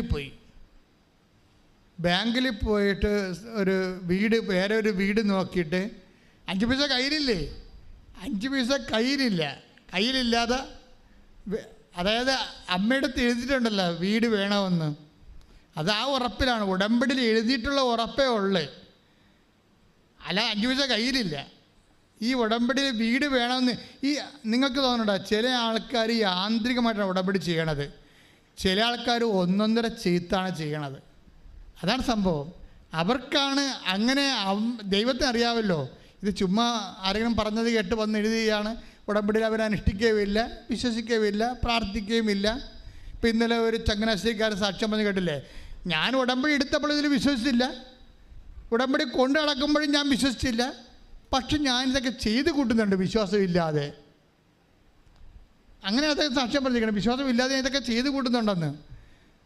പക്ഷെ ഞാൻ വിചാരിച്ചത് ഈ കൃപാസനം പത്രത്തെക്കുറിച്ചൊക്കെ ഭയങ്കര ട്രോളല്ലേ, അത് കാരണം ഈ പത്രം പുറത്തെടുക്കാൻ പോലും എനിക്ക് ഭയങ്കര ആക്ഷേപമായിരുന്നു. പക്ഷെ ഞാൻ എടുത്ത് കൊടുക്കുമ്പോൾ ആൾക്കാർ വന്ന് ആർത്തിയോടെ മേടിക്കുന്നുണ്ട്. അത് ഞാൻ ഉദ്ദേശിച്ചില്ലെന്നാണ് പറയണത് തെക്കടശ്ശേരി ഈ ചങ്ങനാശ്ശേരിക്കാരൻ. ഞാനത് ഉദ്ദേശിച്ചില്ല. ഞാൻ ഓർത്തത് ആൾക്കാർക്ക് ഇതിനോട് പുച്ഛമായിരിക്കുമെന്നാണ്. ഞാൻ എടുത്തു കൊടുക്കുമ്പോൾ എനിക്ക് തികയാതെ വന്നെന്നാണ് പറയണത് പത്രം. കാരണം ജനങ്ങൾക്ക് ഇന്ന് അറിയാവുന്നതിന് ശരിക്കറിയാം കൃപാസനം പത്രം എന്താണെന്നും അവിടെ ദൈവം പ്രവർത്തിക്കുന്ന രീതിയാണെന്നും. കഴിഞ്ഞ ദിവസങ്ങളിലൊരു സാക്ഷ്യം ഉണ്ടായിരുന്നു. കൃപാസനം പത്രം വായിച്ചുകൊണ്ടിരിക്കുന്ന സമയത്ത് ഞാനത് സാക്ഷ്യത ഇട്ടിട്ടുണ്ട്. നിങ്ങളതിൻ്റെ ഇനി ട്രോളർമാരത് കേട്ടാൽ പിന്നെ അവർ അത് വെച്ച് ട്രോളിക്കൊണ്ടിരിക്കും. ട്രോളട്ട ദൈവികമായ പദ്ധതിയുടെ മുന ഒടിക്കാൻ ഒന്നിനും പറ്റത്തില്ല. കാര്യം നമ്മളിങ്ങനെ കുറേ പലതരത്തിലുള്ള ആക്ഷേപങ്ങളിലൂടെ കടന്നു വന്നിട്ടുള്ളതാണ്, നിങ്ങൾക്കറിയാമല്ലോ. അപ്പം അങ്ങനെ വന്നിട്ട് ഇങ്ങനെ വരണ സമയത്തും ദൈവത്തിൻ്റെ പ്രവൃത്തികൾ വിശ്വസിക്കുന്നവർക്ക് അടയാളമായിട്ട് നടത്തിക്കൊണ്ടിരിക്കും. അതിലിതെല്ലാം വിശ്വസിക്കാത്തവർക്ക് ഞാൻ പറഞ്ഞ അത് നിങ്ങൾ ഉടമ്പടി ചെയ്യുന്നവരെ ഒരു ഒക്കട്ടെ എന്ന് വിചാരിച്ചുകൊണ്ട് ഒരു സാമട്ടിൽ ചെയ്യുന്നതാണ് നിങ്ങൾക്കിത് ആപത്തായിട്ട് മാറണത്. ഇപ്പം ഇത് പ്രിൻസ് അപ്പനെയും അമ്മനെയും കടത്താൻ വേണ്ടി ഏണി തോടിന് വട്ടമിട്ടിട്ട് ഈ മഴയത്ത് ഇറങ്ങി വരുമ്പോൾ അവനെന്താ ചെയ്യണത്? ഉടമ്പടി കാശുരൂപ എടുത്തിട്ട് തുണിത്തെറുപ്പിൽ തെറുത്ത് വെച്ചിട്ടാണ് ഇറങ്ങണത്. എന്നിട്ട് അവൻ അമ്മയും കൊണ്ട് ഇറങ്ങണ പോയ ദൈവസാന്നിധ്യം അതൊക്കെ ഒരു വിശ്വാസ പ്രഖ്യാപനമാണ്. ഇങ്ങനെ വിശ്വാസം പ്രഖ്യാപിച്ചു കഴിഞ്ഞാൽ പിന്നെ ദൈവത്തിൻ്റെ ബാധ്യതയാവും ഇത് നിറവേറ്റി. നമ്മൾ വിശ്വാസം പ്രഖ്യാപിക്കുന്നില്ല, ദൈവത്തിൻ്റെ പ്രശ്നങ്ങളൊന്നുമില്ലേ? നിങ്ങൾ പ്രഖ്യാപിച്ചില്ല, അത്രേ ഉള്ളൂ.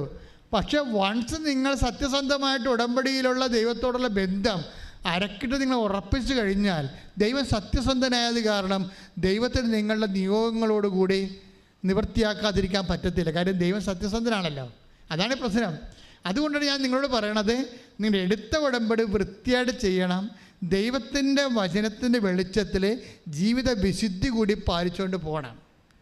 ജീവിത വിശുദ്ധിയും പാലിച്ച് അതുപോലെ തന്നെ ദൈവത്തിൻ്റെ വചനവും കൃത്യമായിട്ട് പാലിച്ച് ഞാൻ ഈ ഭൂമി ദൈവത്തിൻ്റെ സാക്ഷിയായിട്ട് ജീവിക്കാൻ വേണ്ടിയാണ് ഉടമ്പടി എടുത്തത് എന്ന് നിങ്ങൾ ധരിക്കണം. ഇതിനുള്ള വിഷയം എന്താണെന്ന് അറിയാമോ? അപ്പം ഉടമ്പടിയെ നമ്മൾക്ക് 2 തരത്തിൽ വീക്ഷിക്കാം. നിങ്ങൾക്ക് ഉടമ്പടി എടുത്ത നിങ്ങൾക്ക് ഉടമ്പടിയെ 2 തരത്തിൽ വീക്ഷിക്കാം. ഒന്ന് വെള്ളിയും ഒന്ന് സ്വർണവുമാണ്. വെള്ളിയായിട്ട് എങ്ങനെ വീക്ഷിക്കണം എന്ന് വെച്ച് കഴിഞ്ഞാൽ അതിൻ്റെ മൂല്യം വെള്ളിയേ ഉള്ളൂ. നിങ്ങൾക്ക് ഉടമ്പടിയിൽ നിന്ന് എന്ത് വേണം? നിങ്ങൾ ഉടമ്പടിയെ കാണുന്ന വിധം. ജോലി വേണം, IELTS ജയിക്കണം, അല്ലേ? പറമ്പ് വിൽക്കണം, വീട് വേണം. അതാണ് നിങ്ങൾ എന്തിനാണ് ഉടമ്പടി എടുത്തിരിക്കണമെന്ന് ചോദിച്ചു കഴിഞ്ഞാൽ ഉത്തരം ഇത്രേ ഉള്ളൂ. എന്തിനാണ് നിങ്ങൾ ഉടമ്പടി എടുത്തെന്ന് ചോദിച്ചാൽ നിങ്ങൾ എന്ത് പറയും? അത് ഒരു കുട്ടിയില്ല, ഇപ്പോൾ 16 വർഷമായിട്ട് മക്കളില്ല. അപ്പോൾ ഈ ദിവസങ്ങളിലൊക്കെ 16 വർഷമായിട്ട് മക്കളില്ല, 15 വർഷമായിട്ട് മക്കളില്ലാത്തവരൊക്കെ വന്ന് സാക്ഷ്യം കുഞ്ഞുങ്ങളെ കൊണ്ട് അത് നമ്മൾ ഞെട്ടിച്ച് കളയും. IVF IUF എല്ലാം എടുത്തതിന് ശേഷം അവർ രാശി പറഞ്ഞിട്ട് ഡോക്ടർ പറഞ്ഞു നിങ്ങളുടെ ഏജ് കഴിഞ്ഞോ, ഇനി നിങ്ങൾക്ക് ദത്തെടുക്കാനേ പറ്റത്തുള്ളൂ, ദത്തെടുക്കാനും ഏജ് കഴിഞ്ഞോ. അപ്പോൾ അവർക്ക് എന്നിട്ട് ഉടമ്പടിയിൽ ഈ 18-ാം വർഷം അവർക്ക് കുഞ്ഞുങ്ങളെ കൊടുക്കും. അതാണ് ഉടമ്പടി എന്ന് പറയണത്. അത് നമ്മളെ കണ്ടുകൊണ്ടിരിക്കുകയല്ലേ ആൾക്കാരെ. അത് നമ്മൾ എല്ലാ ദിവസവും കണ്ടിരിക്കുക, എല്ലാ വല്ലപ്പം കാണുന്നതല്ലേ, എല്ലാ ദിവസവും ജനങ്ങൾ ഉടമ്പടി അനുഭവങ്ങൾ പറഞ്ഞുകൊണ്ടിരിക്കുകയല്ലേ. അപ്പോൾ പക്ഷേ നിങ്ങൾ ചെയ്യേണ്ട കാര്യം, ഉടമ്പടിക്ക് 2 വീക്ഷണങ്ങളുണ്ട്. ഒന്ന് ഒരു സിൽവർ ലൈനിലുള്ള ഒരു നിങ്ങൾ ഉടമ്പടിയെ കാണുന്നത് എന്തിനാണ് ഉടമ്പടി എടുത്തെന്ന് ചോദിക്കുമ്പോൾ ജോലി കിട്ടാൻ, കല്യാണം കഴിക്കാൻ, അല്ലെങ്കിൽ വസ്തു വിൽക്കാൻ, വസ്തു മേടിക്കാൻ, എന്തെങ്കിലുമായിരിക്കും നിങ്ങൾ പറയണത്. പക്ഷേ ഇനി വേറെ ഒരു ഗോൾഡൻ ലൈനുണ്ട്, ഗോൾഡൻ വെർഷനുണ്ട്. അതെന്താണ്? ഈ ഉടമ്പടി കൊണ്ട് ദൈവം എന്ത് ഉദ്ദേശിക്കുന്നു, മനസ്സിലായില്ലേ? അവിടെയാണ് പിടുത്തയിരിക്കണത്. ഈ ഉടമ്പടി കൊണ്ട് നിങ്ങളെന്ത് ഉദ്ദേശിക്കുന്നു എന്നുള്ളത് സിൽവറാണ്. പക്ഷെ അതേസമയത്ത് നമ്മൾ ചിന്തിക്കേണ്ടത്, ധ്യാനിക്കേണ്ടത് ഈ ഉടമ്പടി കൊണ്ട് ദൈവം എന്ത് ഉദ്ദേശിക്കുന്നു. ദൈവം എന്താണ് ഉദ്ദേശിക്കുന്നത്? നമ്മൾ നേരത്തെ കണ്ടു. എന്താ ഉദ്ദേശിക്കുന്നത്? ദൈവസ്നേഹം നിങ്ങളിൽ പൂർണ്ണമാകണം, അതാണ് ഉദ്ദേശിക്കുന്നത്. വായിച്ചില്ലേ നമ്മൾ? ഇപ്പോൾ 1 യോഹന്നാൻ 2:5-1 വായിച്ചേ. എന്നാൽ അവന്റെ വചനം പാലിക്കുന്നവനിൽ, പറഞ്ഞ അവന്റെ വചനം പാലിക്കുന്നവനിൽ സത്യമായും ദൈവസ്നേഹം പൂർണ്ണത പ്രാപിച്ചിരിക്കുന്നു. അപ്പൊ ദൈവം ഈ ഗോൾഡൻ ലൈൻ എന്ന് പറയുന്നത് ഇതാണ്. എന്താണ്? ഒരു ഉടമ്പടി എടുക്കുമ്പോൾ ആ ഉടമ്പടി കൊണ്ട് ദൈവം ഉദ്ദേശിക്കുന്നത് എന്താണ്? നിങ്ങളിൽ പറഞ്ഞേ, എന്നിൽ ദൈവസ്നേഹം പൂർണ്ണത പ്രാപിക്കണം. ഇതാണ് കവനന്റിന്റെ ഗോൾഡൻ ലൈൻ എന്ന് പറയണത്. എന്താണ്? ഈ ഉടമ്പടി എടുക്കുന്ന വ്യക്തി എന്ത് ചെയ്യണം എന്നാ പറയണത്? ദൈവസ്നേഹം. പറഞ്ഞ ദൈവസ്നേഹം പൂർണ്ണത പ്രാപിക്കണം. അപ്പോഴേ എല്ലാവർക്കും ദൈവസ്നേഹം ഉണ്ട്. പക്ഷെ ഉടമ്പടിക്കാരിൽ നിന്ന് സാധാ ആയിട്ടുള്ള ദൈവസ്നേഹമല്ല ഉദ്ദേശിക്കണത്. എന്താ? മേത്തരം ദൈവസ്നേഹമാണ് ഉദ്ദേശിക്കുന്നത്. എന്താണ്? പൂർണ്ണത പ്രാപിച്ച ദൈവസ്നേഹമാണ്. ഉടമ്പടി ഒരു ജീവിത രീതിയാണെന്ന് പറയുന്നത് അവിടെയാണ്. ഇങ്ങനെയാണെങ്കിൽ എന്ത് ചെയ്യണം? ഇപ്പം ദൈവസ്നേഹം പൂർണ്ണത പ്രാപിക്കുന്നതാണ് ദൈവത്തിൻ്റെ ഉദ്ദേശമെങ്കിൽ ഒന്ന് പറഞ്ഞേ, ദൈവസ്നേഹം ഞങ്ങളിൽ പൂർണ്ണത പ്രാപിക്കുന്നതാണ് ദൈവത്തിന്റെ ഉദ്ദേശമെങ്കിൽ ആ ദൈവസ്നേഹം ഞങ്ങളിൽ പൂർണ്ണത പ്രാപിക്കാൻ ഞങ്ങൾ എന്ത് ചെയ്യണം? അതിന് ചോദ്യമാണത്. അപ്പം നിങ്ങൾ എന്താ ചെയ്യേണ്ടത്? അതിന് കർത്താവ് പറയും, അവൻ്റെ വഴി കൂടി നടക്കണമെന്ന് പറയും. നിങ്ങളുടെ വഴി കൂടി നടന്നാൽ പറ്റത്തില്ല. എല്ലാവരും അവരവരുടെ വഴി കൂടിയല്ല നടക്കണത്. അവൻ്റെ വഴി കൂടി നടക്കാൻ. അടുത്ത് വായിച്ചേ, 1 യോഹന്നാൻ 2:6 വായിച്ചേ. അവനിൽ വസിക്കുന്നെന്ന് പറയുന്നവൻ, പറഞ്ഞ അവനിൽ വസിക്കുന്നുവെന്ന് പറയുന്നവൻ അവൻ നടന്ന അതേ വഴിയിലൂടെ നടക്കേണ്ടിയിരിക്കുന്നു. ഉടമ്പടി എന്ന് പറയുന്നത് എന്താണ്? ദൈവസ്നേഹം പൂർണ്ണമാക്കാൻ വേണ്ടിയുള്ള ദൈവിക പദ്ധതിയാണ്. ദൈവസ്നേഹം എങ്ങനെ പൂർണ്ണമാകും? അത് അവൻ നടന്ന അതേ വഴിയിലൂടെ നടക്കണം. അവൻ നടന്ന വഴിയിലൂടെയാണ് പ്രിൻസ് നടക്കണം. ഇപ്പം ഉള്ള വീടും പോയില്ലേ, വഴിയാധാരമായില്ലേ? അവൻ നടന്ന വഴി, അവന് വീടില്ലല്ല, കിടക്കണം കണ്ടില്ലേ? അവൻ നടന്ന വഴിയിലൂടെ ഉടമ്പടിക്കാരൻ നടക്കണം കണ്ടില്ലേ? അവൻ നടന്ന അതേ വഴി. നിങ്ങൾ ഓർക്കണം, ഉടമ്പടി എടുക്കുമ്പോൾ ചിലർക്ക് അവൻ നടന്ന അതേ വഴിയിലൂടെ അവനെ പെട്ടെന്ന് നടത്തും നിങ്ങളെ. ഇതുകൊണ്ട് തീർന്നില്ല. പെൻസും ഭാര്യയും കൂടി ബാങ്കിൽ ചെല്ലുമ്പോൾ പറയും, നിങ്ങൾക്ക് പുതിയ വീട് കണ്ടുപിടിച്ചവർ, പക്ഷേ കൈ കാശില്ല, ബാങ്കിൽ ലോൺ എടുക്കാമെന്ന് പറഞ്ഞ് ചെല്ലുമ്പോൾ ബാങ്കുകാരൻ പറയും, നിങ്ങളുടെ പ്രദേശത്തല്ലേ 28 ഉരുള് പൊട്ടിയത്, അവിടെ എന്തുറപ്പിന് ഞങ്ങൾ ലോൺ തന്നാൽ നിങ്ങളെങ്ങനെ റീഫണ്ട് ചെയ്യും, ആ സ്ഥലത്ത് ലോൺ തരികയെന്ന് പറയും. പിന്നെ എന്ത് ചെയ്യും? തീർന്നില്ലേ? അവൻ നടന്ന അതേ വഴി. അവൻ വഴിയാധാരം കണ്ടില്ലേ? വീടുമില്ല, കുടിയുമില്ല, ഭാര്യയും കുഞ്ഞുങ്ങളെയും കൊണ്ട് ഇറങ്ങുകയാണ്. കർത്താവ് നടന്ന അതേ വഴിയിലൂടെ നടക്കണം. വൈഫ് എന്ത് ചെയ്യും? സൗഭാഗ്യ ഇടിപെട്ടാണ്. ഇങ്ങനെയൊന്നും കൊണ്ട് അവൾ കുലുങ്ങത്തില്ല. ഇപ്പോഴാണ്, നേരത്തെ ഞാൻ പറഞ്ഞു പോയെന്നേ ഉള്ളൂ, ഇപ്പോഴാണ് ബാങ്കുകാരൻ ലോൺ നിഷേധിച്ചപ്പോഴാണ് അവൾ ഒരു തീരുമാനം എടുത്തത്. എന്താണ്? പ്രത്യക്ഷയുടെ പ്രാർത്ഥന 53 പ്രാവശ്യം ചെല്ലാമെന്ന്. വിടാതെ ഇരുന്ന് 53 പ്രാവശ്യം ചെല്ലുമ്പോൾ വേറൊരു വീടിനെ, അവർ കണ്ടുവച്ച വീടിനെ, ആ വീട് തന്നെ വെച്ചോണ്ട് ഈടാക്കിക്കൊണ്ട് ബാങ്കുകാരൻ ലോൺ അനുവദിക്കും. ശ്രദ്ധിക്കട്ടെ. ഹല്ലേലൂയ.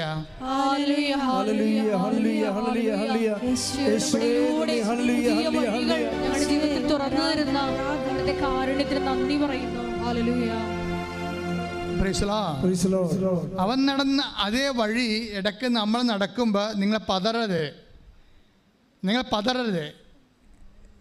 കാര്യം അവരാ ഉടമ്പടി ഉറച്ചു തന്നെയാണ് മുന്നോട്ട് പോണത്. അവർ ഉടമ്പടി ഉറച്ചു നിന്ന് പോകുമ്പോൾ ഇതിനിടക്ക് ഈ ഒരു വീട് കിട്ടിക്കഴിഞ്ഞ് എന്താണ്? അമ്മയോട് പറഞ്ഞില്ലായിരുന്നോ എന്താ വേണ്ടത്? എൻ്റെ അപ്പനെയും അമ്മനെയും എന്നെയും എൻ്റെ ഭാര്യയെയും കുഞ്ഞിനെയും സംരക്ഷിക്കണം. സംരക്ഷിച്ചല്ലേ? ഉറപ്പല്ലേ? കോണി കാണിച്ചു കൊടുത്ത് സംരക്ഷിച്ച് അവിടെ നിന്ന് രക്ഷപ്പെടുത്തിക്കൊണ്ട് പോകുന്നില്ലേ?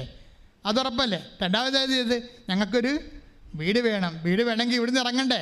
ഇത് അപകട മേഖലയാണ്. ഇവിടെ ബാങ്കിൽ നിന്ന് ലോൺ എടുത്ത് പുതിയ വീട് വെച്ചാൽ ഇന്നല്ലെങ്കിൽ നാളെ പിന്നെ ഉരുള് പൊട്ടും. അതുകൊണ്ട് അമ്മയ്ക്ക് ഇവനെ ഇവിടുന്ന് കൊണ്ടുപോകണം. അതിനാണ് ഈ പ്രശ്നം ഉണ്ടാക്കിയിരിക്കണം മുഴുവൻ. അങ്ങനെ അപ്പനെയും അമ്മനെയും കുഞ്ഞിനെയും എല്ലാം ഇവിടുന്ന് പറിച്ചുകൊണ്ട് വേറെ സ്ഥലത്ത് കൊണ്ടുപോയി ഉടമ്പടി പ്രകാരം അവരെ റീഇൻസ്റ്റേറ്റ് ചെയ്യും. കൈയടിച്ച് ശ്രദ്ധിക്കട്ടെ. ഹല്ലേലൂയ.